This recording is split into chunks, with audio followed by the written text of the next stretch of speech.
Pour commencer, on va accueillir Patricia Franco qui va nous présenter pourquoi la PPC et qu'est-ce que l'on doit faire pour structurer la prise en charge de ce petit patient qui va avoir besoin d'une machine, avec le rôle du pédiatre, le rôle du somnologue et éventuellement du pneumologue. Patricia, nous t'écoutons. En tout cas, merci de m'avoir conviée à cette réunion. Donc, je remercie en particulier Thierry Langin. Et donc, ma mission, si vous voulez vous l'accepter, c'est les questions posées. Je disais, on commence par la base, c'est comment faire le diagnostic du SAS chez l'enfant, quelle prise en charge proposer et quelle est la place de la PPC chez l'enfant. Alors, première étape, le syndrome d'apnée obstructive du sommeil, faire le diagnostic. Alors, comme vous le voyez ici, sur le coin, ici, on a les voies aériennes supérieures. Si tout se passe bien, ça se passe bien, il n'y a pas de problème. Et puis, si c'est un peu réduit, on a des limitations de débit. Si c'est encore plus réduit, on a une hypopnée. Et s'il n'y a rien qui passe au niveau de l'air, eh bien, on a une apnée. Donc ça, c'est la base. En sachant que chez l'enfant, eh bien, on retrouve ces différents éléments, les apnées, les hypopnées, les limitations de débit avec le syndrome d'augmentation des résistances. Et ils ont aussi quelque chose de particulier, c'est l'hypoventilation obstructive. En fait, le CO2 s'élimine mal et donc il y a une rétention du CO2. Plus de 25% du temps de sommeil avec un CO2 avec plus de 50 mm de mercure. Ce qui est important à savoir, c'est que chez l'enfant, vous voyez, il faut beaucoup plus de pression pour collaber les voies aériennes supérieures. Et si vous ne regardez que les apnées, eh bien vous allez rater la majorité des autres éléments obstructifs qui sont les hypopnées, le syndrome de haute résistance et l'hypoventilation obstructive. Alors, le premier signe clinique du SAS, c'est le ronflement. Or, on a 8 à 11% de ronfleurs dans la population générale pédiatrique et parmi ceux-là, on a 1 à 4% qui ont un syndrome d'apnée du sommeil. Et donc, toute la difficulté, c'est de faire le diagnostic. Alors, comment on fait les bases, les définitions? Elles sont basées sur la polysomnographie. Alors, la polysomnographie, eh bien, on va vous allez avoir le son, je pensais l'avoir coupé. On aura besoin de l'électroencéphalogramme, des mouvements oculaires, de l'électromyogramme, et c'est grâce à ces 3 éléments qu'on va pouvoir faire les stades de sommeil que vous voyez là au-dessus. Alors ça, c'est l'élément sommeil, et après on a tous les éléments respiratoires. On a la canule du flux nasal, on a évidemment la thermistance bucco-nasale, c'est pour voir s'il n'y a pas de respiration buccale, et on peut dire qu'il y a une apnée que quand il n'y a rien qui passe par le nez et rien qui passe par la bouche. Après, vous avez besoin des indices montrant les efforts respiratoires, les sangles thoraciques, les sangles abdominales. Après, on a quoi encore? On a la saturation, parce qu'il faut voir les conséquences au niveau hémodynamique aussi. On a le CO2, on a les EMG au niveau donc, des jambes, et on a les CG. Et puis aussi, on met l'EMG diaphragmatique pour voir s'il y a des efforts respiratoires, et puis le capteur de position. Ça, c'est une polysomnographie donc normale que l'on peut faire à tout âge, du prématuré à évidemment l'âge adulte. Alors, on essaye de ne pas les mettre en privation de sommeil, sinon vous avez trop d'événements obstructifs.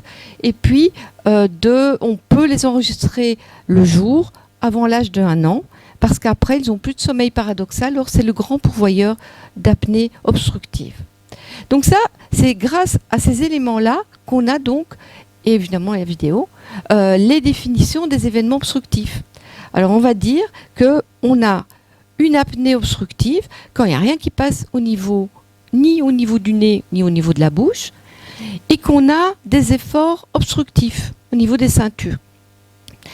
Ensuite, on a des hypopnées, c'est quand il y a 30% de passage, plus de 30% donc de diminution du débit, avec des efforts respiratoires, la présence de désaturation et ou de micro-éveil. On a une délimitation de débit, c'est quand on a moins de 30% de diminution du débit, mais avec des efforts respiratoires qui aboutissent à un micro-éveil. On a donc tous ces éléments en voyant que je vous ai mis, on fait toujours la différence entre les apnées obstructives et centrales chez l'enfant parce qu'il y a plus d'apnées centrales chez l'enfant d'une manière physiologique. Alors, qu'est-ce qui différencie le scoring de l'enfant par rapport à l'adulte? C'est la durée de l'apnée. C'est-à-dire qu'il faut 2 cycles respiratoires manquants. Parce que l'enfant respire plus vite que l'adulte. Chez l'adulte, c'est 10 secondes. Et ça, c'est recommandé, ces 2 cycles respiratoires manquants jusqu'à l'âge de 18 ans. Vous voyez, la définition ici des événements obstructifs, c'est les mêmes que chez l'adulte. Mais ce qui les différencie, c'est vraiment la durée. Alors après, on dit, c'est un SAS léger lorsqu'on a un index d'apnée-hypopnée obstructive entre au-dessus de 2 et jusque 5, modéré entre 5 et 10, et sévère au-dessus de 10. Il est recommandé aussi chez l'enfant d'enregistrer le CO2, comme je vous l'ai montré, pour rechercher l'hypoventilation obstructive.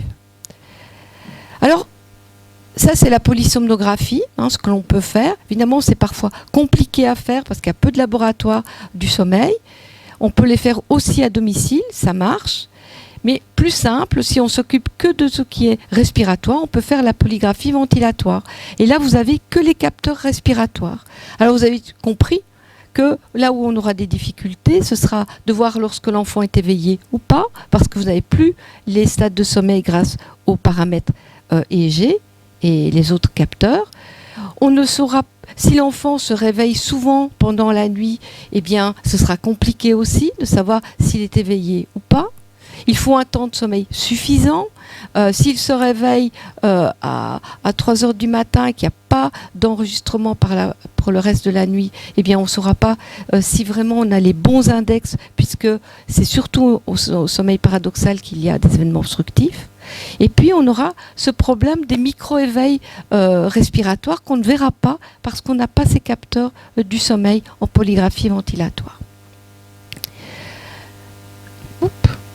Alors, qu'est-ce qu'il y a comme spécificité du sommeil chez l'enfant?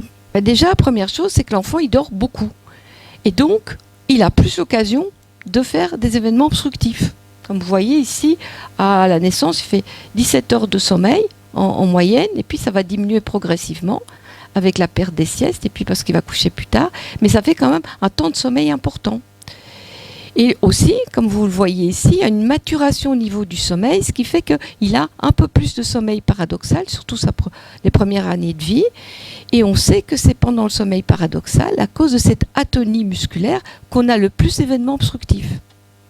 Donc, il y a des éléments donc, de maturation au niveau du sommeil, au niveau aussi du poumon et de la cage thoracique, qui est beaucoup plus élastique. On a aussi, on en a parlé, de la collapsibilité du pharynx, la maturation du massif crânio-facial. On a une conférence de M. Monterol jeudi sur le sujet.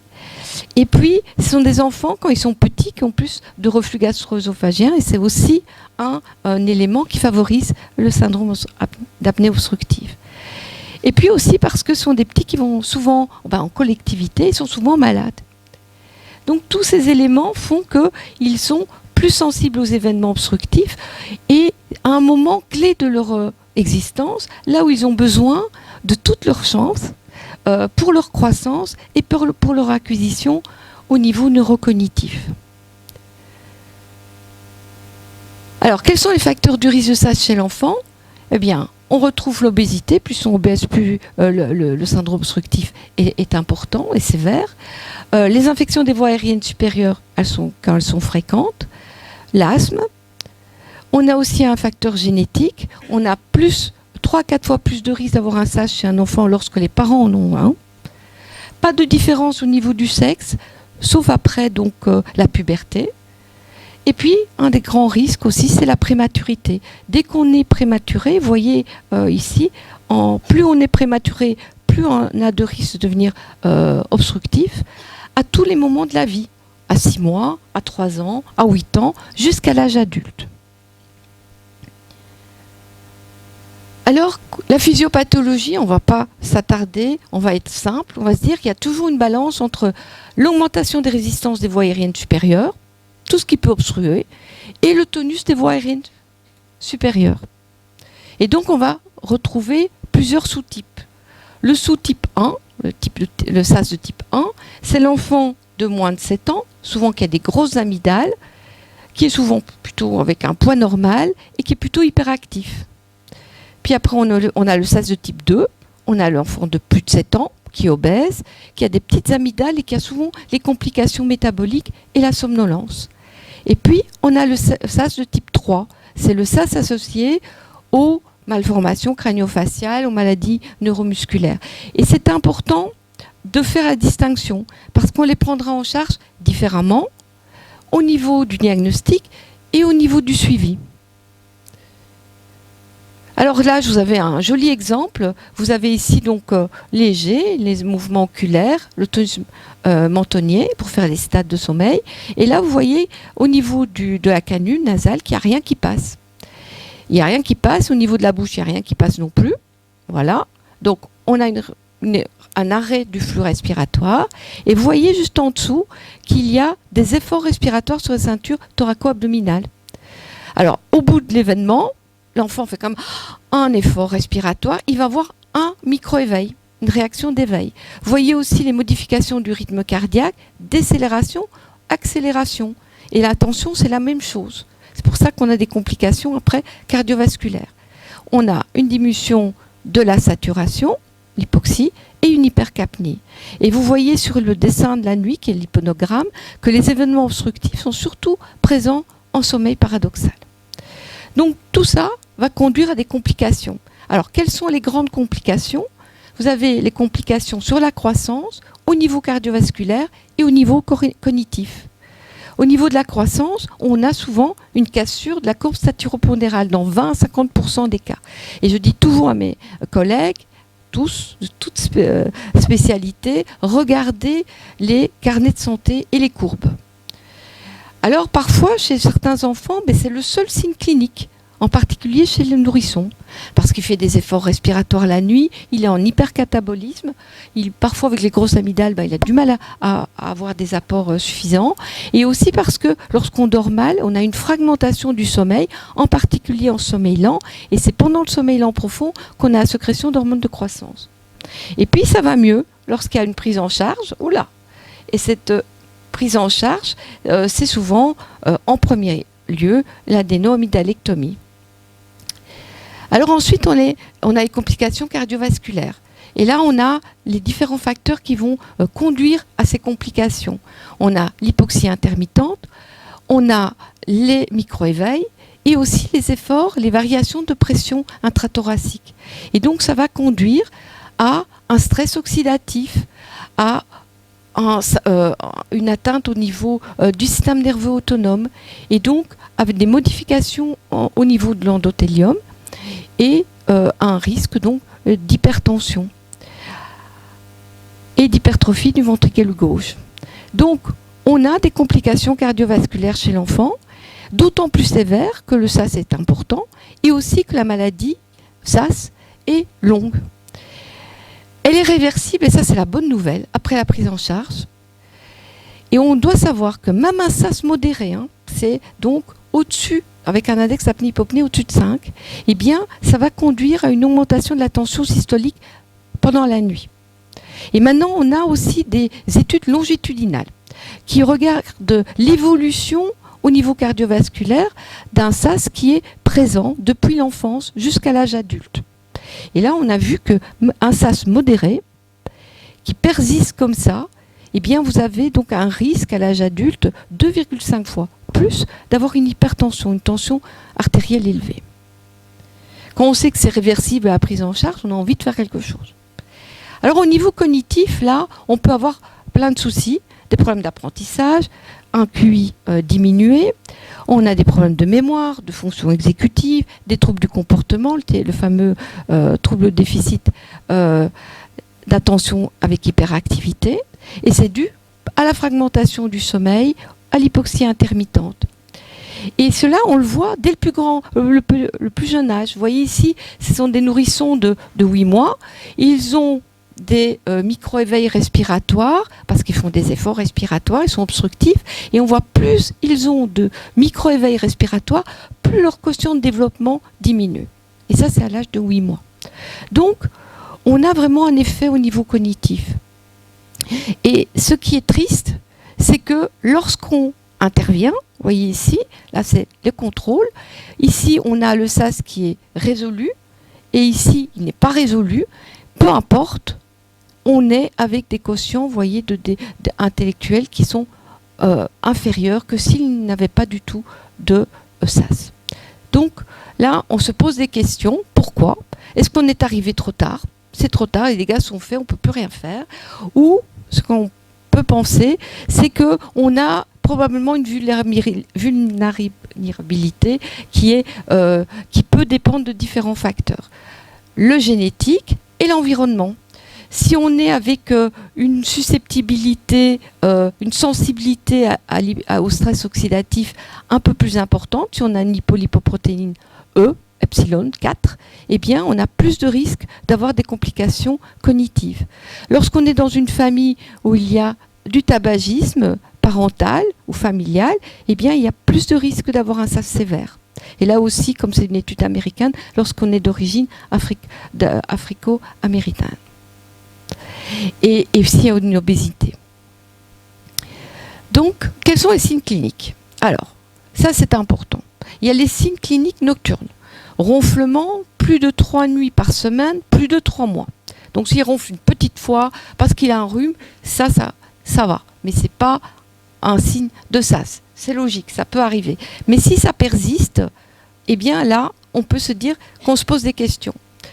Il faut qu'il y ait d'autres éléments, une respiration laborieuse, des apnées vues par les parents, un enfant qui a du mal à respirer, il a une hyperextension du cou, un sommeil de mauvaise qualité, parfois une hypersudation franche, il respire par la bouche, il a une énurésie primaire ou secondaire.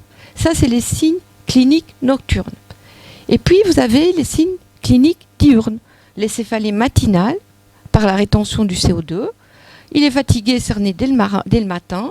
Il est somnolent. Et les enfants somnolents, parce c'est souvent agités, hyperactifs, ils ont des problèmes d'apprentissage, ils sont irritables et ils ont cet infléchissement de la croissance latéropondérale.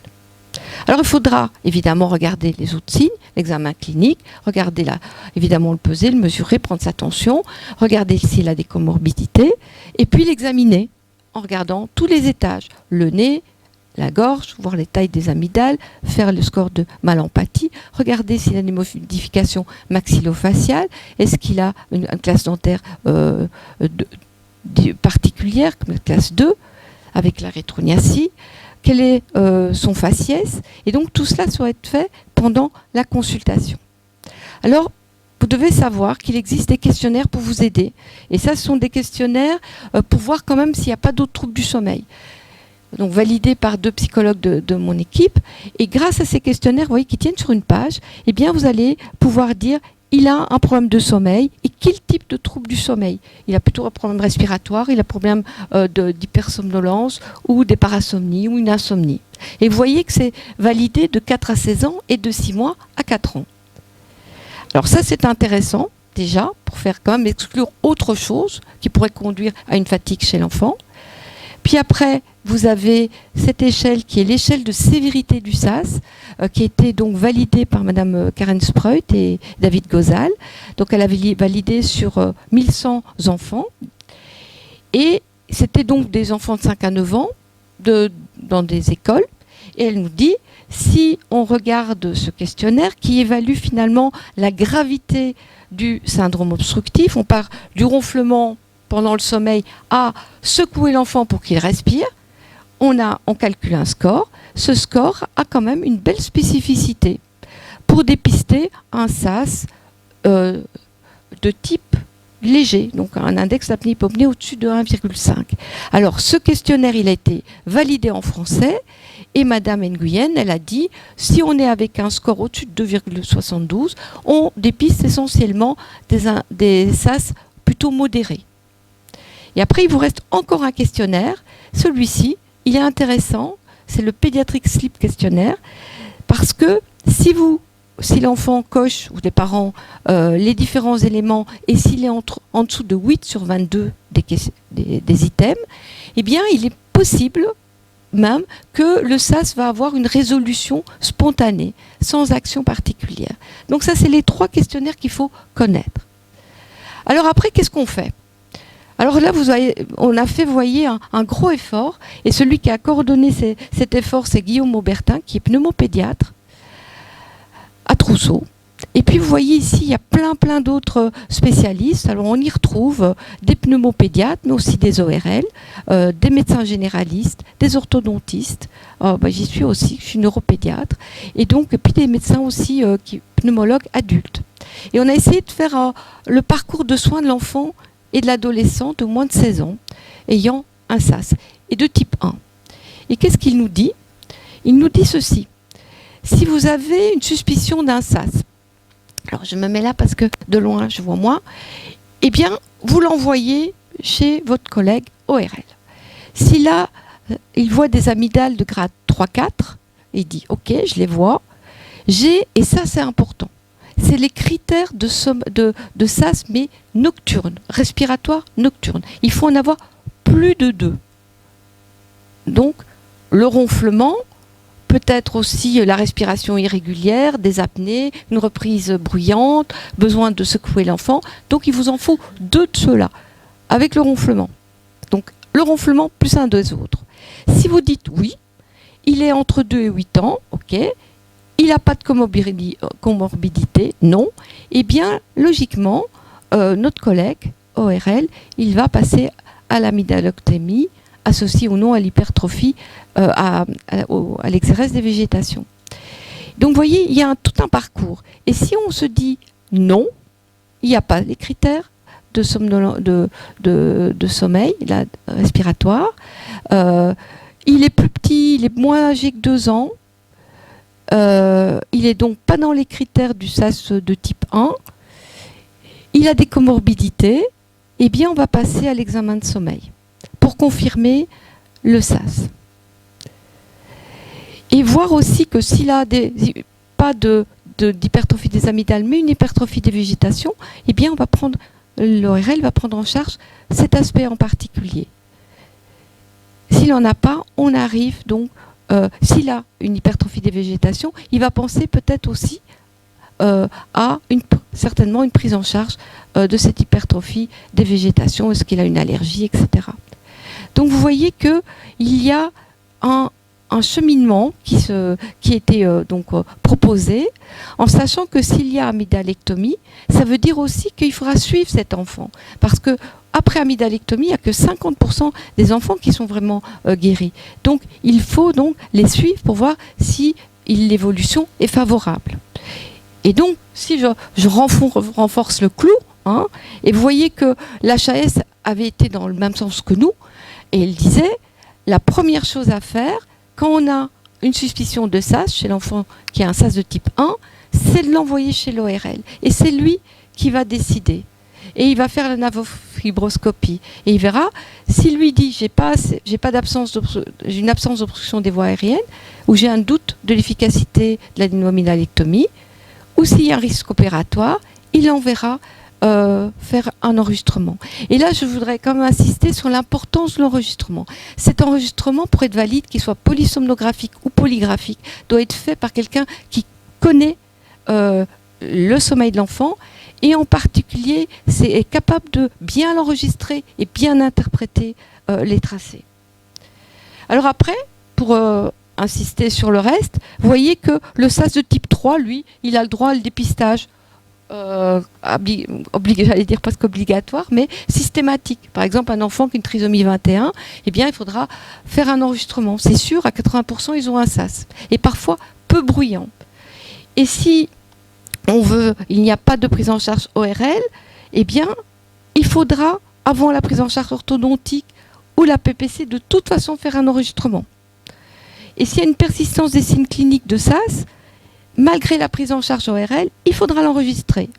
Et si on sait qu'il y a une persistance du SAS, parce qu'il y a des facteurs, par exemple un SAS sévère préopératoire, c'est un enfant de plus de 7 ans, ou qui a un SAS de type 2 ou 3, il faudra de nouveau l'enregistrer.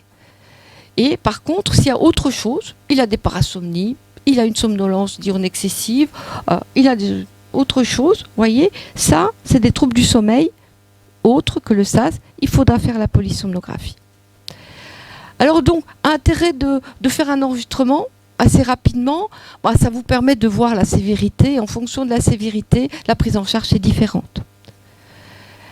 Ça vous permet aussi de savoir que lorsque vous avez un SAS léger, entre 2 et 5 d'index, eh bien, il y a quand même une grande chance, voyez, une grande possibilité d'une résolution spontanée. On voit que lorsque c'est un SAS qui est léger, eh bien, on a 65% d'évolution spontanément positive, donc une résolution du SAS au bout de 8 mois. Alors que si on est au-dessus, ce n'est pas le cas, on n'est plus qu'à 26%. Alors ensuite, parfois c'est intéressant d'avoir une saturation, comme vous voyez ici, parfois pour voir un petit peu quels sont les risques anesthésiques. On voit que si l'enfant descend avec en dessous de 80% de SAT, plus de 3 fois pendant l'enregistrement, eh bien il y a plus de risques d'avoir des complications majeures per- ou post-chirurgicales. Et puis l'hypercapnie. Il faut quand même savoir qu'il y a 13% d'enfants, c'était sur une grosse étude de 900 enfants enregistrés, qui ont une hypoventilation, et 5% de ceux-là ont une hypoventilation obstructive, n'ont même pas un SAS, c'est-à-dire ils ont un index d'apnée-hypopnée obstructive en dessous de 1 par heure. Et vous pouvez donc les rater si vous ne faites pas l'enregistrement du CO2. Alors, étape 2, quelle prise en charge proposer? Eh bien, vous voyez, en pédiatrie, on a le choix. On commence toujours par l'ORL. On a nos collègues orthodontistes qui sont là pour corriger les classes dentaires et les paléogivaux, les problèmes structuraux.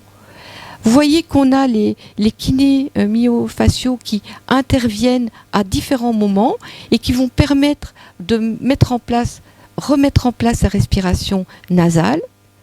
Et puis vous voyez ici qu'on a la PPC.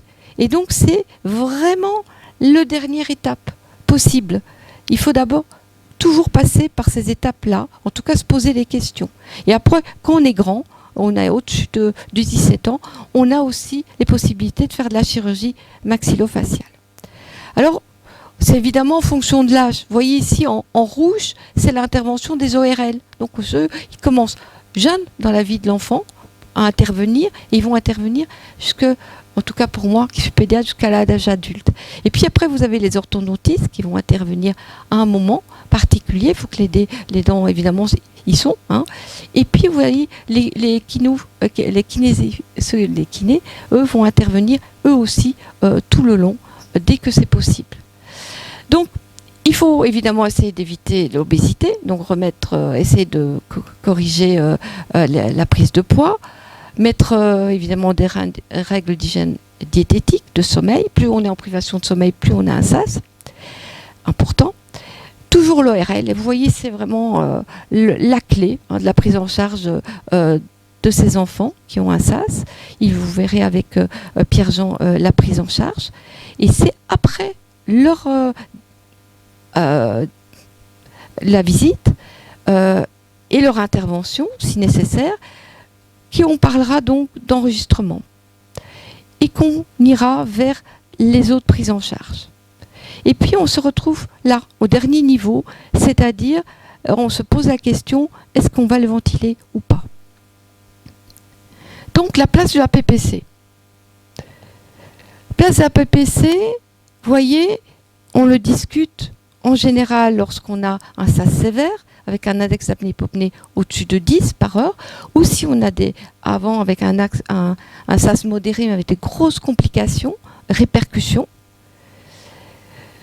Toujours après la prise en charge ORL, en parallèle des autres traitements, en attente de l'efficacité de la prise en charge des autres traitements, ou si malgré la prise en charge des autres, avec des autres traitements, on se retrouve toujours avec un SAS.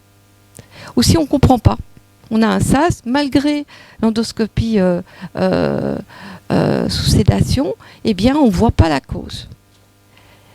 Alors, évidemment, on a eu cet arrêté en 2017 qui a dit qui peut mettre en place une PPC ou faire le renouvellement. Eh bien, ça doit être un pédiatre spécialisé dans le sommeil ou un pneumopédiatre dans un centre spécialisé après une consultation multidisciplinaire. Là, c'est chez moi.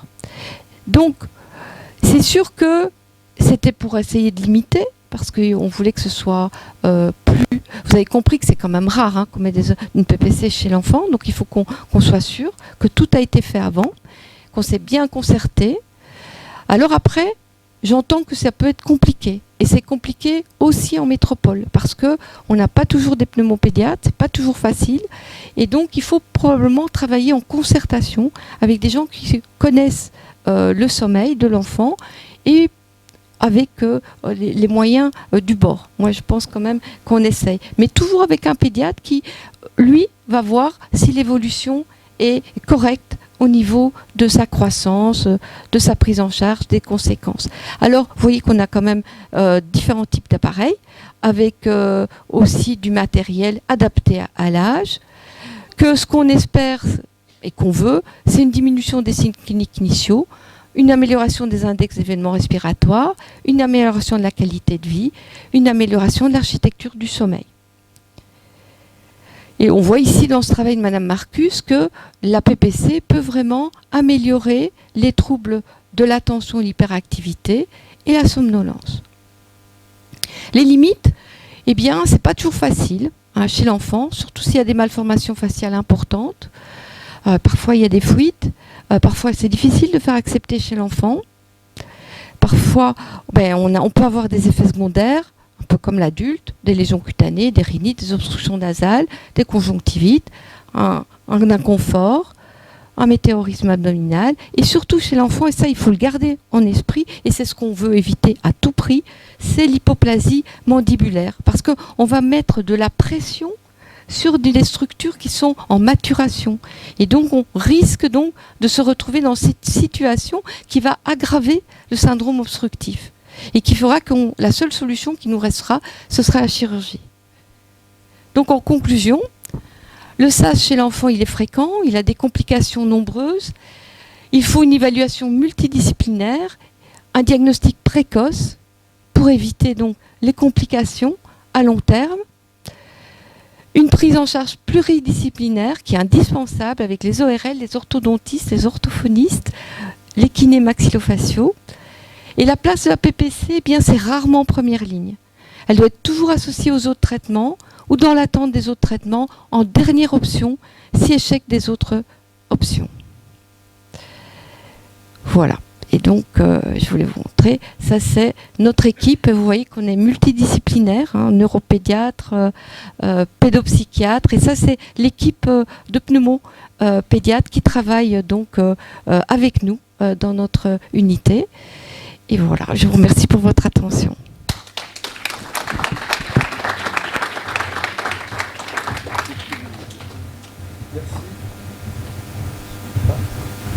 Merci beaucoup Patricia.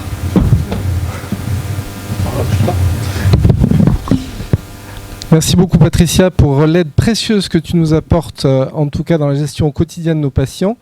Et vous avez vu que donc, la prise en charge de l'enfant n'était pas forcément simple, nécessitait une pluridisciplinarité dans laquelle l'ORL avait vraiment une place prépondérante. Et c'est bien ce qu'on fait ici. Et Pierre-Jean Monterol, qui est ORL à Bordeaux, est venu aussi nous apporter les lumières avec des petites réunions qu'on a eues avec les ORL ce matin et qui continueront dans les jours suivants. Et donc, je vais laisser la place à Pierre-Jean pour qu'il nous explique un petit peu qu'est-ce qu'on fait sur le plan ORL. Oui, bonjour. Bon, je suis ORL, je fais du sommeil depuis peu de temps. Une de mes profs principales et préférées, c'est donc Madame Franco, et merci de ton topo. Et je trouve que le sommeil de l'enfant est une chose qui m'a passionné, qui me passionne encore. Et en vieillissant, en prenant un peu de cheveux blancs, on devient un peu plus philosophe. Et c'est vrai que je préfère savoir que vous sachiez certaines choses. La première, c'est que les imbéciles ne doutent jamais. Donc je vous demande à tout niveau, quand vous prenez en charge vos enfants, de douter en permanence du diagnostic que vous allez poser, et parce que vous allez le poser définitivement pour une vie entière. Et si vous avez la malchance de vous tromper dans votre diagnostic, l'anomalie que vous avez induit ou pas traité chez votre enfant, il va l'amener jusqu'au bout de la vie. Donc il faut que quand vous prenez en charge ces enfants, que vous ayez une véritable compétence, soit vous l'avez vous-même, soit vous entourez de gens compétents, mais il n'est pas question de prendre une décision thérapeutique chez l'enfant à la va-vite et sans aucun conseil ou sans aucune culture. Je voulais quand même vous le dire, et je pense que c'est très important. L'autre chose, c'est que donc l'enfant a donc la capacité à emporter avec lui les anomalies de la croissance qui ont été mises en place dès le plus jeune âge. La deuxième chose, c'est l'importance de l'observation du médecin. Et je vous demande de véritablement observer les patients au tout début sans les examiner d'emblée, et parce qu'il faut les entendre parler, il faut les entendre s'exprimer, il faut les entendre déglutir aussi, parce qu'ils déglutissent avec un bruit particulier, et la façon dont ils s'activent dans votre cabinet dans les troubles comportementaux. Donc avant d'introduire le moindre examen, il faut savoir observer ces enfants et surtout les interroger directement. Savoir différencier aussi les stades correspondant aux âges, et vous savez que maintenant il y a des adolescents, des jeunes adultes qui sont quasiment adolescents, qui n'ont jamais quitté cette période, mais il existe entre 0 et 18 ans des prises en charge particulières. Et les ORL, en dehors des problèmes ORL typiques, le sommeil, et n'est pas réservé, je pense qu'il n'est pas réservé chez les ORL quand on fait du sommeil entre 0 et 3 ans, ça c'est sûr et certain, entre 3 ans et 8 ans, de façon plus importante, et ça je vais vous l'expliquer, en fonction de la croissance de l'enfant. Et on remarque à quel point la prise en charge thérapeutique nécessite, pour qu'elle soit de bonne qualité et bénéfique, que plusieurs spécialistes soient mis au pilori. Donc, on va aboutir à quoi? À ce qu'on appelle un phénotypage de vos patients, c'est très à la mode, et c'est vrai qu'aucun patient ne se ressemble, donc vous devez toujours douter de la forme clinique de votre enfant et toujours penser que la prise en charge va être dépendante des symptômes. Et si vous n'avez pas détecté les symptômes, et si vous ne savez pas comment une prise en charge se fait par rapport à ces symptômes, vous êtes en échec thérapeutique et en échec de diagnostic. Donc vraiment, je répète encore une fois, cultivez-vous sur le fait d'interroger ces patients et d'avoir une prise en charge multiple. Alors, qu'est-ce qui est important dans l'autre... Je peux me mettre de l'autre côté? Je peux me mettre dans le coin là? Qu'est-ce qui est important de savoir? Ça, on n'a pas affaire à un enfant, bien sûr, mais vous savez qu'il y a une jeudi, je parlerai plus des phénomènes physiopathologiques, mais sachez qu'il y a quand même une partie de l'arbre respiratoire supérieur, des voies aérodigestives supérieures, qui est absolument faible, et c'est la partie dite rétro-basilinguale ici, à ce niveau-là. Donc la langue va jouer un rôle extrêmement important dans l'arrivée des résistances respiratoires pendant le sommeil. Donc, c'est un peu impossible. Je suis désolé, j'ai pas préparé un topo, j'allais dire universitaire, parce que d'abord je ne le suis pas, ça c'est la première chose. Et la deuxième chose, je pense que le raisonnement doit partir en permanence de votre connaissance physiologique et anatomique du patient. Alors, voilà une publication qui a été faite en 2018, qui a un peu révolutionné notre façon de voir les choses, qu'il soit qu'on ait affaire à des enfants ou à des adultes.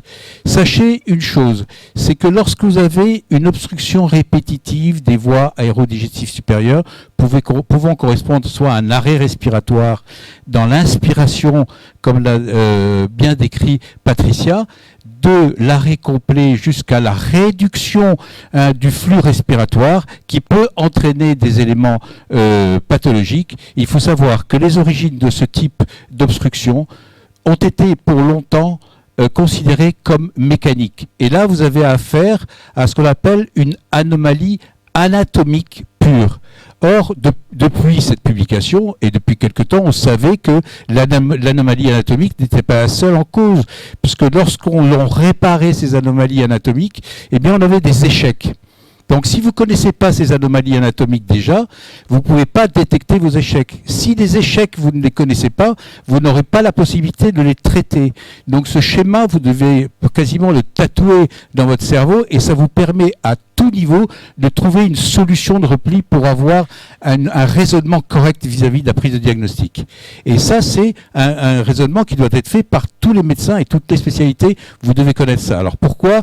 Parce que lorsqu'on a un élément anatomique, on est traité soit par la chirurgie, soit par le système positionnel, soit par la perte de poids, soit par une orthèse d'avancée mandibulaire. Ça, c'est une chose. Ça, on connaît ça depuis très longtemps.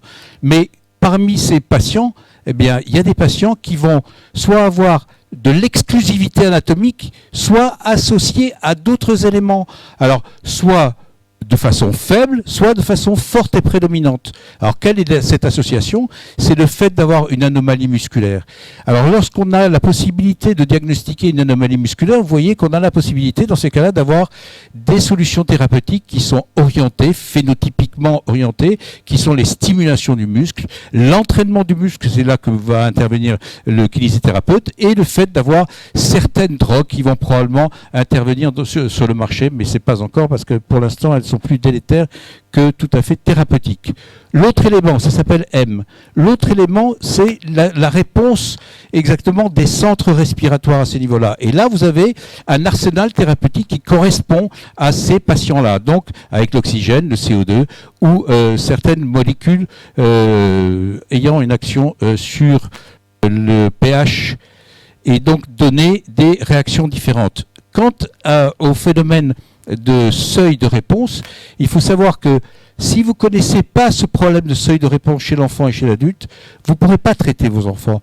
Il faut savoir que l'enfant a un seuil de réponse extrêmement haut, ce qui fait que pour atteindre le déséquilibre, il a besoin d'être en pathologie, j'allais dire, ou en mauvaise respiration depuis longtemps. Et c'est ce qui fait la stabilité un peu, parce que si vous avez un seuil de déclaration du micro-éveil assez bas, vous allez vous réveiller en permanence et avoir toutes les complications des micro-éveils. D'accord ? L'enfant a une protection particulière. Ici, à ce niveau-là, sachez qu'il a un seuil un peu plus élevé que celui de l'adulte. Donc, gardez cette espèce de phénomène à l'œil et vous verrez que vous aurez toute possibilité d'avoir un diagnostic plus aisé. Alors, ce PALM, vous avez compris qu'il y avait ceux qui étaient avec une anomalie anatomique majeure, traités par la pression positive continue, et puis ceux qui ont une anomalie modérée anatomique, mais avec d'autres éléments associés dont je vous ai parlé. Alors, sachez que vous pouvez, dans certaines publications, ne pas avoir affaire au schéma précédent, ici à ce niveau-là, mais avoir affaire à ce qu'on appelle les palmes. Ça c'est un schéma qui est un peu répété, c'est simplement pour donner la proportion de ceux qui ont des phénomènes de micro-éveil particuliers, de force musculaire ou de loop gain, c'est-à-dire de sensibilité des centres. Autre élément qui avait été mis en avant sur cet article, c'était les risques facteurs. Alors, je ne vais pas les décrire tous, sachez qu'il y a quand même 3 niveaux de connaissances pour arriver à proposer une thérapeutique à votre enfant, et vous avez vu qu'il y a des facteurs de risque, la pathogénie elle-même qui va expliquer les phénomènes de résistance respiratoire, et grâce à ce schéma, vous allez pouvoir, et par ces 3 niveaux, arriver à un raisonnement et probablement poser le diagnostic, surtout la thérapeutique correspondant à la pathologie que vous constatez. Alors, s'il n'y avait pas eu de trachéotomie au départ, il n'y aurait pas eu de solution, on n'aurait rien compris au syndrome d'apnée du sommeil.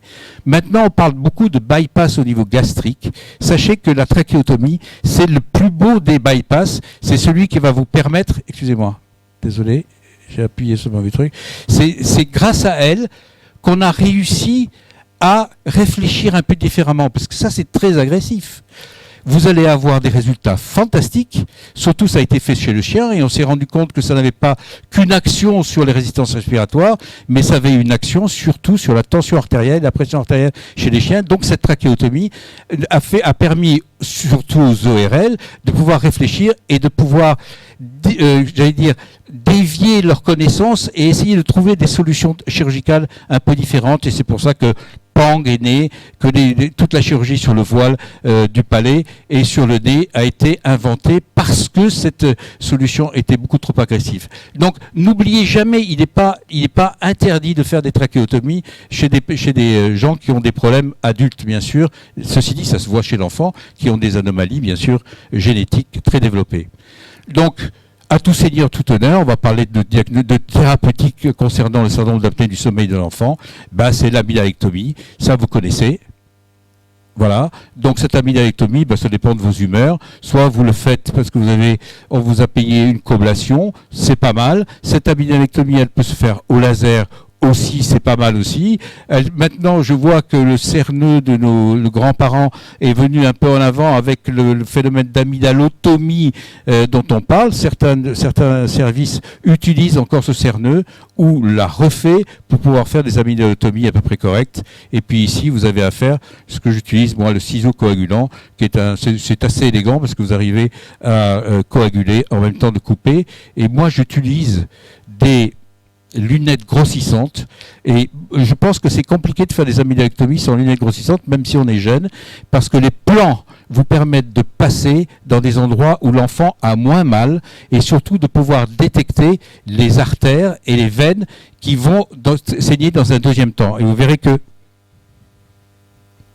c'est moi. Oui.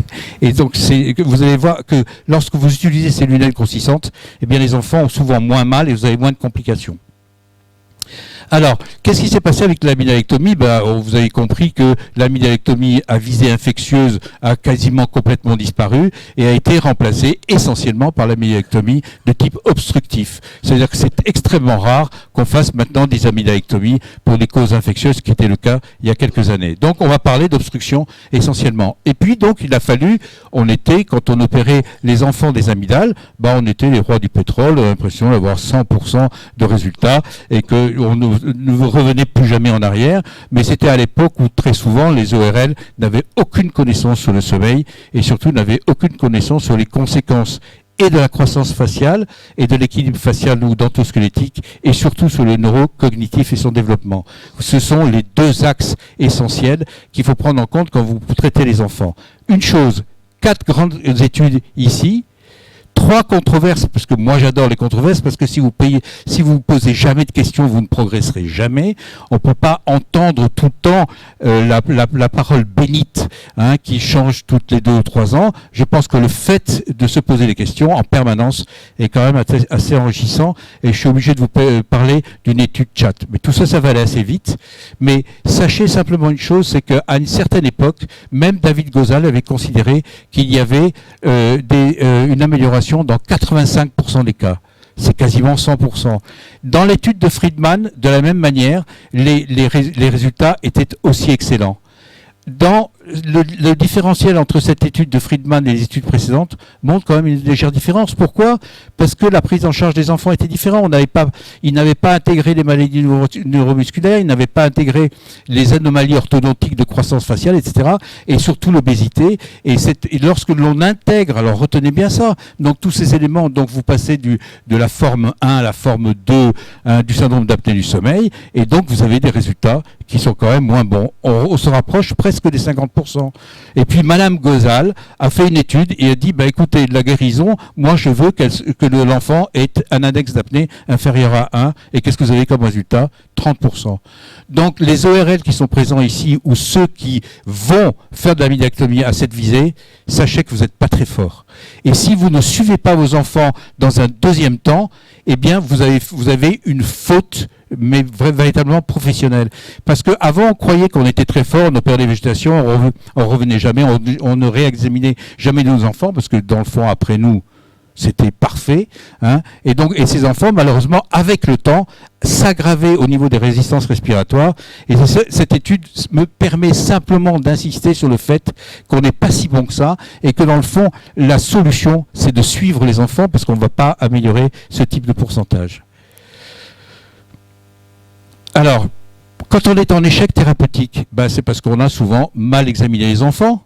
On n'a pas été rechercher une hypertrophie turbinale inférieure, on n'a pas vu une déviation de la cloison chez l'enfant, on n'a pas vu que cet enfant avait un rapport contenu-contenant qui n'était pas bon, avec une grosse langue, un mal-empathie de type 3-4, c'est-à-dire qu'il y a une base de langue qui intervient de façon très importante, et puis surtout une rétroposition de la mandibule, et on s'est rendu compte que les échecs étaient là. Donc il y avait un échec d'examen en premier lieu lorsqu'on opérait ces amygdales. Donc les examiner. Et puis le chat, c'est un peu les écologistes qui arrivaient sur le marché et qui disaient, écoutez, si on n'opérait pas les enfants, et on constate qu'à partir de l'âge de 8 ans, si on n'avait pas opéré, cet enfant avait quasiment les mêmes résultats, celui qui avait été opéré 4-5 ans plus tôt. C'est vrai. Mais sauf que dans cette étude, il y a quand même une chose parmi les gens qui attendent et qui n'ont pas été opérés, il y a des catastrophes au niveau des résultats.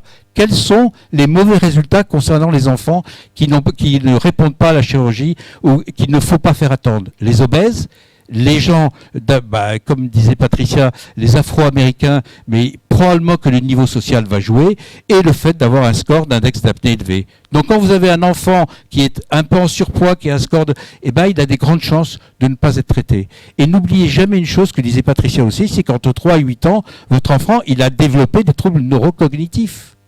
Et même s'il se normalise à 8 ans, ce qui est normal, tout à fait logique, vous aurez induit des troubles neurocognitifs que l'enfant va emporter jusqu'à la fin de ses jours. Donc, quelles sont les autres causes d'échec de notre chirurgie? En règle générale, c'est le fait, qu'est-ce qui se passe quand on a opéré les enfants et qu'on a une persistance du ronflement? Attention, parce que le ronflement, c'est quand même un élément de résistance respiratoire. Alors, qu'est-ce qui se passe?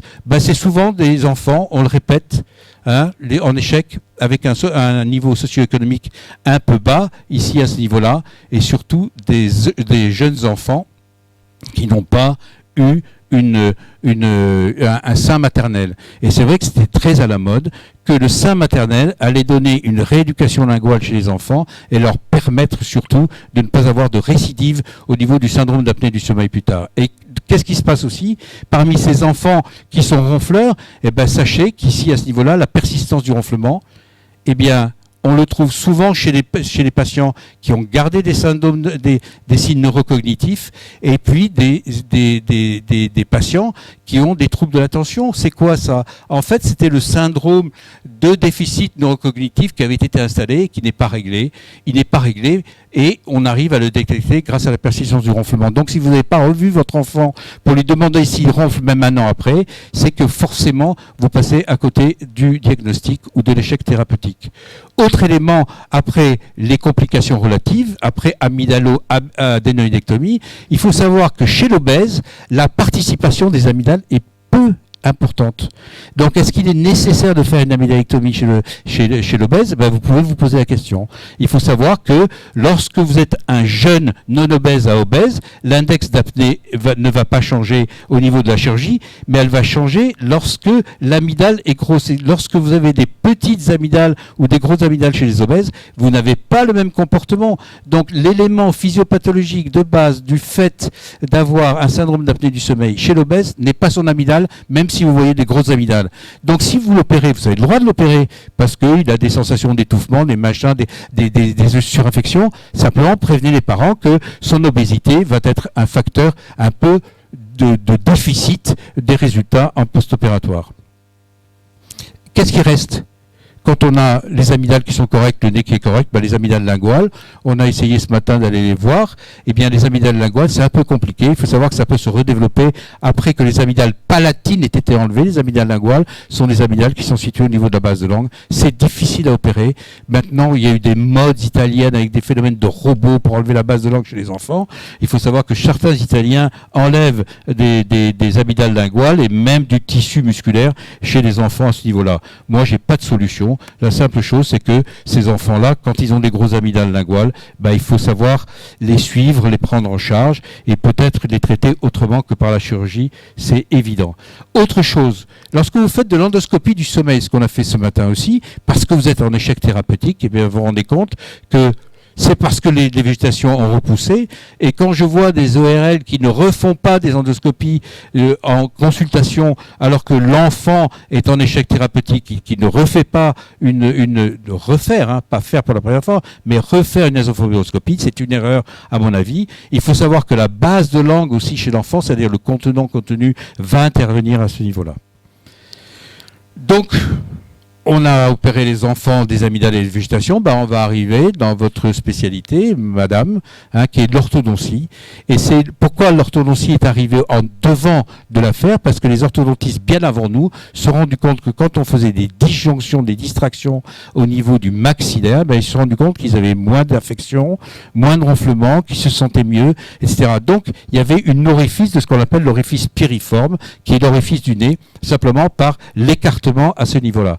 Et puis, je vais résumer l'affaire en disant que lorsque vous associez ce type de traitement à l'ablation des éléments lymphoïdes dont je vous ai parlé, eh bien, vous pouvez arriver à des résultats qui sont bien meilleurs, parce que vous avez vu que les échecs de l'amygdalectomie sont souvent le fait d'avoir des hypoplasies maxillaires, c'est-à-dire de l'os qui est situé à la partie supérieure. Parce qu'on dit maxillaire et mandibule. On ne dit pas supérieur et inférieur, on dit maxillaire et mandibule. Alors, ces premières descriptions ont été faites, et vous voyez, je vais pas m'appesantir là-dessus. Il est évident que le palais ogival a un rapport avec la grosseur des amygdales. Un palais ogival, c'est-à-dire le maxillaire qui est trop petit, a un rapport avec l'obstruction nasale et la respiration buccale. Et vous voyez que non simplement lorsqu'on fait de la distraction ici, c'est-à-dire qu'on disjoncte cette suture ici à ce niveau-là, tant qu'elle est ouverte, c'est-à-dire elle va se fermer définitivement à la puberté. C'est pour ça qu'on dit qu'il faut traiter les enfants assez jeunes. Et vous voyez qu'ici, vous avez un élargissement de cet orifice piriforme par un agrandissement de ce palais il va se transformer d'un palais dit ogival en un palais un peu droit. Alors, il va y avoir, je vais vous sortir des études, parce que le problème, c'est qu'on est extrêmement critiqué sur ce genre d'affaires, parce que c'est vrai qu'on n'a pas complètement prouvé que la disjonction pouvait. Mais lorsque je vois les orthodontistes dans leurs résultats, quand ils déposent l'appareillage après 2 ou 3 ans de traitement, quand ils ont le nez bouché, il y a un véritable échec.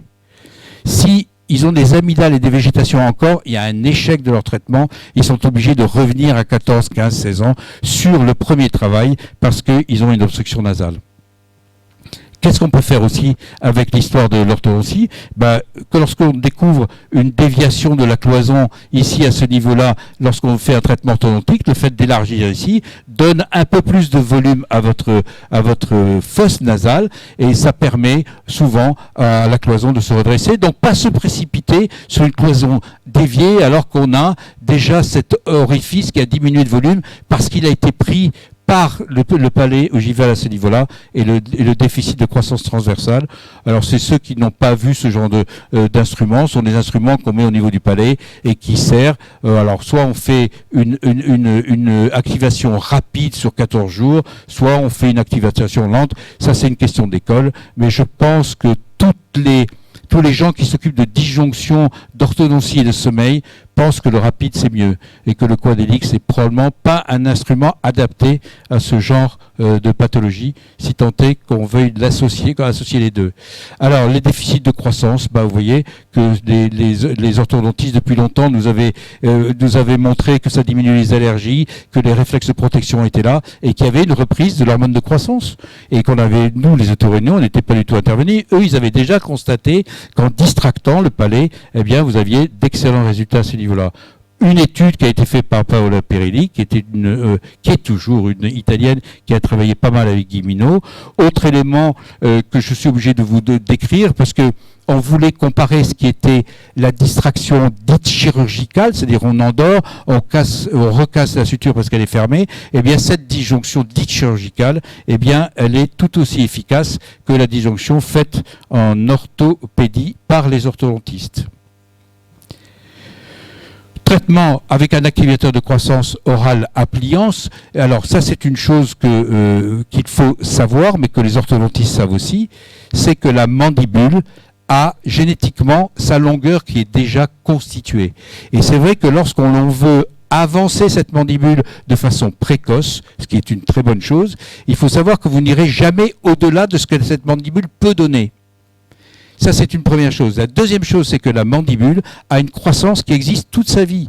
Quand vous voyez Carl Lewis qui s'est pris des hormones de croissance au moment où il a voulu sauter en longueur un peu plus loin, vous l'avez retrouvé avec des appareils dentaires. Simplement parce qu'on avait restimulé les éléments. Et c'est vrai que même à l'âge adulte, cette mandibule peut continuer à croître. Et ça se voit très bien dans certaines maladies où on développe des hormones de croissance de façon anormal au niveau de son épiphyse. Alors donc hypophyse, je veux dire. Alors simplement pour dire qu'il y a eu des études qui ont été faites, vous n'allez pas les regarder. Je vais simplement vous dire on se pose des questions sur le fait d'avoir un meilleur avenir au niveau de la croissance dentosquelettique chez ces enfants et le fait de faire une distraction. Il faut savoir deux choses. La première, c'est l'équilibre facial. La deuxième chose, c'est l'avenir dentaire. Et lorsque ces enfants ont des hypoplasies maxillaires et des troubles de la croissance transversale, il faut faire quelque chose pour l'avenir de ces enfants. Ne serait-ce que pour l'équilibre dentosquelettique et l'avenir dentaire de ces enfants. Donc, au moins le traiter à ce niveau-là, si vous ne croyez pas au traitement sur le syndrome d'apnée du sommeil et les résistances respiratoires. Alors ça, je passe là-dessus. Ah oui, pas tout à fait, parce que c'est vrai qu'il y avait un appareil qui était pas trop mal, et qui associait le fait de faire une distraction, c'est-à-dire un agrandissement de la croissance transversale, et de permettre à la mandibule d'être un tout petit peu en avant, c'est-à-dire de passer des périodes un peu difficiles. Quand on parle de ça, c'est comme la PPC chez l'enfant. Quand vous posez une PPC chez l'enfant, la première chose que vous devez vous poser comme question, c'est quand est-ce que je vais l'enlever? Et c'est exactement pareil au niveau de l'orthodontie et quand on met en place ce type d'appareil. Bon, ça, ce sont des éléments. Alors, une chose qui était un argument pour pouvoir refaire respirer les enfants, c'est-à-dire que lorsqu'on refait respirer les enfants, on refait passer de l'air de façon physiologique dans les éléments des voies aérodigestives supérieures, eh bien, vous avez une action sur les amygdales et les végétations. Et c'est pour ça que lorsqu'on fait de la PPC chez l'enfant, eh bien, vous avez une action sur le volume des amygdales et végétation, parce que le syndrome inflammatoire qui est entretenu par le ronflement et le fait d'avoir des turbulences fait que vous avez une diminution de volume, et ça c'est prouvé partout. Alors c'est pas des 100% de diminution, mais vous voyez qu'on arrive quand même pour les végétations à près de 17% de diminution des volumes, et pour les amygdales à quelques 40%. Donc on peut arriver à redonner une ventilation nasale chez ces enfants en éliminant le syndrome inflammatoire. Alors ça c'est toujours pareil. Autre chose, ça c'était une étude Umbrella qui avait été faite dite en parapluie, mais qui est des études qui ont été faites sur la croissance faciale. Et vous voyez, ils doutent encore, on était en 2023, donc il n'y a pas très longtemps, sur le fait d'avoir une action sur la croissance crânio-faciale et sur le développement quand on parle de distraction. Donc, je vous ai mis ces diapositives simplement pour qu'à tout moment, il n'y a pas de vérité à tout niveau et qu'il faut toujours douter. Alors, qu'est-ce qui est une chose qui a été mise en place, on avait fait une petite étude avec Guy Minot sur les éléments myofaciaux. Vous savez que maintenant, la rééducation faciale est devenue quelque chose d'assez classique. Et c'est vrai que la prise en charge de la déglutition et de la respiration nasale, alors que tout est dégagé, je ne parle pas de quelque chose qui est pas dégagé et pas opéré. Eh bien, le fait de vous aider d'une rééducation myofaciale et linguale est une chose assez élégante. Alors, qu'est-ce qui se passe? Eh bien, lorsqu'on compare cet élément dans cette étude qui n'est pas très vieille, ces éléments de thérapie myofaciale, eh bien, vous avez quasiment presque les mêmes résultats sur l'index d'apnée que le fait de laver le nez. Alors, c'est pas pour dire qu'on va comparer les deux, simplement pour vous dire qu'il ne faut pas oublier qu'il faut quand même, de temps en temps, faire de l'hygiène nasale. Et faire de l'hygiène nasale, c'est une chose qui est très importante dans la fait de prise en charge de la proprioception nasale. Parce que c'est pas le fait de vider le nez, c'est le fait de mettre de l'eau, de redonner de la proprioception nasale. Et si vous n'avez pas de proprioception nasale, vous ne pouvez pas reprendre une respiration nasale. Et on sait que la sensibilité vestibulaire va permettre une avancée de la langue, mais c'est connu, le réflexe naso-rétro-basilingual. Si l'air ne passe pas par le nez, la langue ne va pas être propulsée vers l'avant. Donc si vous avez un nez avec un vestibule non efficace, ou pas conscient qu'il y a de l'air frais qui passe, vous n'aurez pas une propulsion de la langue. Donc avoir un nez bouché et faire de la réduction mot-faciale, ça sert strictement à rien. Donc il faut que le kinésithérapeute ou le rééducateur intervienne, soit en même temps, soit un peu après qu'on soit intervenu. Ça c'est pareil au niveau de la rééducation. Alors bien sûr, ça c'est une chose qui est quand même importante, le fait de couper le frein de langue. Ça ne permet pas à la langue de se coller au niveau du plancher, au niveau du maxillaire. Et vous savez que cette langue a une vraie fonction de rééducation et de croissance transversale. Donc si vous n'avez pas la langue pour vous apprendre ça et pour vous permettre d'avoir une croissance transversale, eh bien il faut libérer le frein de langue. Alors il y a des études bien sûr qui ont été faites là-dessus à l'époque pour essayer de nous obliger tous à faire du frein de langue. Quelques petits éléments qui sont à considérer. On peut faire ce qu'on appelle de la radiofréquence des cornets inférieurs chez les enfants lorsqu'il n'y a pas de rétablissement, et ça fonctionne très bien, surtout chez les enfants qui ont une allergie, une hypertrophie et qu'on n'arrive pas et qui ont un nez complètement bouché. On est désespéré. Ils ont eu tous les traitements du monde et c'est vrai que la radiofréquence des cornets inférieurs, faite sous anesthésie locale, quelquefois chez certains enfants au cabinet, peut donner d'excellents résultats. Et je demande. Alors j'ai posé pendant quelques années le stimulateur de l'hypoglosse ici à ce niveau-là, et vous voyez que on a essayé de détecter ce nerf et avec des résultats. Bon, je vous dirai rien là-dessus. Simplement, avant de quitter ce type de technique, j'en ai parlé avec Patricia. Je pense qu'il y a une indication chez l'enfant qui devrait venir sur le marché, je l'espère un jour, en tout cas pour les enfants, ce sont les enfants trisomiques. Et on sait que plus la langue est grosse, et plus vous avez de chances d'avoir une protraction salvatrice pendant le sommeil. Et Dieu sait si ces enfants trisomiques ont des problèmes pour essayer de passer leur nuit sous PPC pour avoir... Ils sont déjà pas très aidés, j'allais dire, au niveau de la cognition. Si en plus de ça, vous y foutez une désaturation, c'est pas incroyable. Donc je pense qu'un jour ou l'autre, ça va arriver pour ces fameux patients. Alors ça, c'était simplement un adulte, et vous voyez, ça permet de protracter la langue. Simplement, quand vous inspirez, vous avez une protraction vers l'avant pour libérer les voies aérodigestives supérieures. Avant amygdalectomie, après amygdalectomie, vous voyez que les enfants ne sont pas du tout les mêmes après. Merci.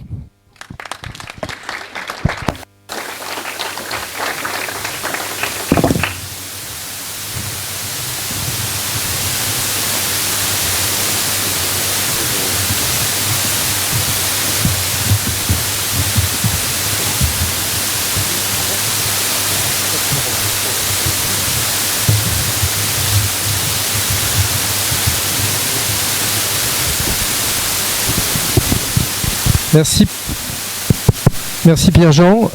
Donc comme vous l'avez compris, la prise en charge du syndrome d'apnée du sommeil de l'enfant est vraiment très pluridisciplinaire, avec des enfants qui potentiellement vont consulter, reconsulter et être suivis pendant très nombreuses années par plusieurs spécialistes pour essayer de les améliorer et les amener vers un âge adulte serein. Malheureusement, de temps en temps, on a des échecs. Et ces enfants-là devront avoir une PPC. Et franchement, c'est pour nous une solution qui n'est pas convenable et pour laquelle, effectivement, on souhaite pouvoir la retirer le plus rapidement possible. Et bien souvent, pour certains patients, on sait que ce sera à vie, ou du moins jusqu'à l'âge adulte où une chirurgie maxillofaciale pourrait être réalisée. Donc les conditions de la prise en charge CAFAT de la PPC chez l'enfant sont basées sur les règles métropolitaines. Donc est-ce que c'est pertinent d'avoir une LPPR métropolitaine en Calédonie? La population médicale en Calédonie est différente, on est peu nombreux comme médecins et la désertification s'intensifie. Les outils à notre disposition ici sont différents, l'accès aux soins est différent, et donc il va y avoir des adaptations nécessaires. Et en plus, cette LPPR ne prend pas en compte les nouvelles recommandations des sociétés savantes. Par exemple, déjà pour les nouvelles recommandations, on sait que le tableau des signes cliniques observés par les parents n'est pas convenable, puisqu'il ne concerne qu'un des seuls des signes cliniques suivants: le ronflement, la respiration laborieuse, les mouvements avec réaction d'éveil, la transpiration anormale, l'hyperextension du cou, la stagnation pondérale, la somnolence diurne excessive ou l'hyperactivité. Les troubles de l'attention, de la concentration, de la mémoire, l'énurésie, pourquoi secondaire et pas la primaire, on ne sait pas. Les céphalées matinales. Et vous voyez qu'un enfant qui n'a qu'un trouble de l'éveil et pas de trouble du sommeil, eh bien, il rentre dans les cases. Et les nouvelles recommandations disent qu'il faut au moins un signe nocturne. Sur l'enregistrement du sommeil, pour pouvoir être autorisé à mettre en place une PPC, il faut qu'il y ait un IAH supérieur à 10 ou au moins un index d'apnée obstructive supérieur à 5. Et dans ces critères-là, on s'intéresse le plus souvent aux pathologies de type malformatif, avec des malformations crânio-faciales telles le Pierre Robin ou des malformations ORL, ou une maladie génétique. Effectivement, dans les autres cas, on peut espérer qu'avec une prise en charge orthodontique, ORL et kinémofaciale, on puisse améliorer la situation. Pour prescrire une PPC, il va falloir faire un examen du sommeil. Cet examen doit être réalisé dans un centre de sommeil pédiatrique ou dans un centre adulte ayant une expertise dans le sommeil de l'enfant et analysé par un médecin ayant une expertise dans le sommeil de l'enfant. Les indications pour pouvoir prescrire une PPC, il est tout à fait naturel, et vous l'avez compris, qu'il faut qu'il y ait une exploration pluridisciplinaire qui soit réalisée et qu'on se trouve confronté à une situation d'échec où pas d'autres traitements ne peuvent être proposés pour améliorer rapidement le patient. Le prescripteur doit être un centre hospitalier spécialisé avec un médecin titulaire de DES de pédiatrie ayant validé l'option pneumopédiatrie ou un pédiatre spécialisé en sommeil ou un pédiatre ayant validé une FST sommeil. Le centre prescripteur est donc l'initiateur du traitement. Il doit revoir le patient à 4 mois. Il doit revoir le patient au moins une fois par an. Et sachant que les enfants de moins de 12 ans doivent être revus tous les 6 mois. Donc un pneumopédiatre ou un équivalent peut faire le renouvellement intermédiaire. Et tous les ans, le centre prescripteur devra revoir le patient pour valider la PPC. Il est nécessaire d'avoir un accord préalable du service médical. Cet accord est donné sur la foi de la polygraphie et puis également des signes cliniques présentés par l'enfant. Le renouvellement, quant à lui, ne nécessite pas d'accord préalable. L'efficacité de la PPC doit être contrôlée, soit par polysonographie, soit par polygraphie ventilatoire, toujours dans un centre spécialiste des troubles du sommeil de l'enfant, et entre 1 et 3 mois après la mise sous PPC. Le suivi, bien sûr, nécessaire afin de savoir que l'enfant tolère bien son traitement, qu'il est efficace, et la tolérance est jugée non seulement sur des critères cliniques, mais également sur des critères machines, où on doit avoir notamment une observance qui doit être suffisante d'au moins 112 heures par période de 28 jours consécutifs. Le choix de l'appareillage doit être déterminé selon le poids de l'enfant. En fonction des fabricants, le poids, la machine ne peut pas, certains types de machines ne peuvent pas être prescrites chez des enfants avec un poids inférieur à un poids donné par le fabricant. La machine nous permet d'obtenir l'observance, donc la durée d'utilisation, d'avoir l'index d'apnée-hypopnée résiduelle, d'avoir les fluides non ascensionnels, la pression délivrée, le caractère obstructif ou central des apnées résiduelles, les courbes de débit, donc ça c'est vraiment des données machines quotidiennes, et puis il faut réaliser une oxymétrie nocturne et une capnographie transcutanée à domicile ou en milieu hospitalier. Donc c'est quand même pas rien. Alors ici en Calédonie, qu'est-ce qu'on a? On a un laboratoire du sommeil. Avant, il était agréé adulte par la SFRMS, on était fiers, c'était le seul centre dom-tom agréé, c'était le premier, et il était situé à Feu, la polyclinique de Lansvata, dont il reste qu'une structure métallique provisoire. Actuellement, on est exclusivement ambulatoire puisque le laboratoire du sommeil a été un petit peu oublié dans la construction de la clinique. Et on ne désespère pas d'être agréé pour l'ambulatoire par les SFRMS dans les prochains mois. on a l'impossibilité de réaliser des examens polysomnographiques chez le jeune enfant, puisque ça nécessite le recours à une unité d'hospitalisation spécialisée. On a montré un tracé tout à l'heure à Patricia d'un enfant qui est particulier et pour lequel on ne peut pas faire d'enregistrement à la maison. On a essayé, c'est un échec complet, parce qu'il faut qu'il soit surveillé, qu'on puisse lui reposer des capteurs, donc qu'il y ait vraiment du personnel dédié à cet enfant sous surveillance toute une nuit. Ça, c'est pas possible ici. Alors les médecins, puisque vous avez vu qu'il fallait quand même avoir des critères pour prescrire. Des pneumopédiatres, désolé, il y en a un, bientôt. On est heureux, mais jusqu'à présent, il n'y en a pas. Il sera opérationnel le 2 avril. Les pédiatres formés au sommeil, mais il n'y en a pas. Un pneumologue titulaire d'un DU veille sommeil, donc national, il y en a un. À ma connaissance, un pneumologue qui a un DU régional, il y en a un. Donc, le texte n'est pas du tout applicable en Nouvelle-Calédonie si on veut prendre en charge les enfants. Donc, il a fallu adapter la situation. Et donc, comment faire? Eh bien, c'est compliqué. Pendant longtemps, on nous a dit non, on ne peut pas les traiter. Et puis, les équipes ont changé. Il y a des avancées qui ont été effectuées, à notre plus grand soulagement, parce que ça nous fendait le cœur de voir des enfants qui étaient en grande souffrance et qu'on ne pouvait pas traiter. Et donc, actuellement, c'est sur avis du pneumologue, après réalisation à minima d'une exploration RL, sous orthodontique, etc. Et la prescription doit être faite par un pédiatre hospitalier. Les limites, c'est que les pédiatres, ils ne sont pas formés au sommeil. Les pédiatres ne sont pas forcément les pédiatres qui suivent l'enfant. Donc quand on leur renvoie le patient en consultation pour prescrire les PPC, ils le découvrent. Donc pour tout ce qui est de l'environnement, etc., ils n'ont pas la connaissance du pédiatre de ville qui pouvait les suivre. Ils sont responsables du renouvellement des prescriptions. Et enfin, il n'y a pas, je le répète, d'unité de sommeil de pédiatrique pour les explorations. Donc, on m'a demandé de présenter ce topo, parce que les médecins du contrôle médical préfèrent que ce soit un clinicien qui aborde les problèmes et présente les difficultés rencontrées, mais je n'ai pas les solutions actuelles.